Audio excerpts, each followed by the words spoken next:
Bonjour, je suis Hakim La'alam et je vous propose ma chronique du dimanche 8 janvier 2023. Elle s'intitule Maza Lotat.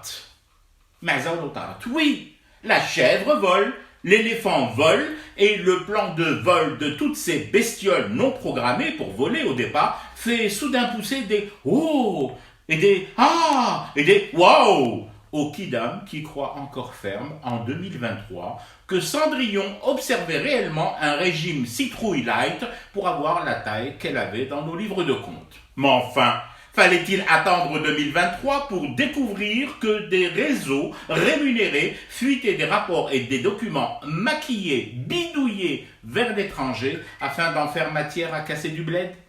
Je suis presque aussi scandalisé, sinon plus, devant les étonnements de cette nouvelle année 2023 que face à la forfaiture elle-même commise par ces réseaux enfin mis hors d'état de nuire. Je m'explique. Des documents, entre autres des enregistrements audio, des clichés et des vidéos à l'authenticité tracée, coupée et recoupée, circulent depuis des années déjà, qui voient l'acoquinement de la libre opinion et du journalisme de cette investigation, indexée sur l'euro et le dollar, avec des puissances d'argent, des oligarques dont certains derrière les barreaux aujourd'hui, et des figures parmi les plus infectes de la Saba, entre autres cet ancien ministre de l'Industrie et rien. Les estomaqués d'aujourd'hui, de 2023, continuaient toutes ces années précédentes, malgré ces montagnes de preuves, à s'extasier sur ces sites d'infos, sur ces flux de révélations, sur ces sources de première main et à liker en pamoison la crédibilité extraordinaire de ce journalisme du permis. Moi, je dis, Rani Bagara, oui, je suis finalement une vache beuglante qui ne comprend plus rien. Le gars, je le vois dans des jets privés, des pires figures du clan d'Oujdal et de Mosquée. Je l'entends clairement promettre qu'il retirera de publication ou de diffusion des enquêtes compromettantes contre avantages en nature et en contre-nature, charmeuse de carlingue en prime.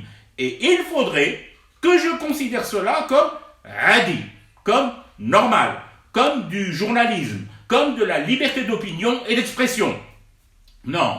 Là, je ne suis plus seulement Bagara qui gobe tout, mais Bouriouf, oui, Bouriouf, l'invité principal du dîner de cons. Dans un autre doc, vachement sonore, j'entendais en 2018 déjà une péripatéticienne de luxe connue sur la place d'Alger, ayant pignon, delco et arbracam sur rue algéroise, demander fermement à la liberté d'expression et d'opinion de la mettre en sourdine sur plusieurs dossiers lourds, et moi, salarié du Soir d'Algérie, le premier journal privé des Édiens, créé par des journalistes, propriété de journalistes depuis sa naissance jusqu'au jour d'aujourd'hui, il faudrait que je me solidarise avec cette nouvelle engeance qui salit la profession que m'a apprise à mes tout débuts à Mamar Farah. Là, non, non et non. Nous ne pratiquons décidément pas le même métier. Et alhamdoulilah, mon esprit ne s'est pas encore brouillé sous l'effet de la dictature de l'euro-liberté d'expression et des droits de l'homme indexés au cours du dollar, au point de voir des chèvres voler dans les jets privés de la Saba. Je fume du thé et je reste éveillé. Le cauchemar continue. C'était Hakim La'alam, je vous retrouve demain pour une autre chronique et une autre façon de dire son amour à l'Algérie.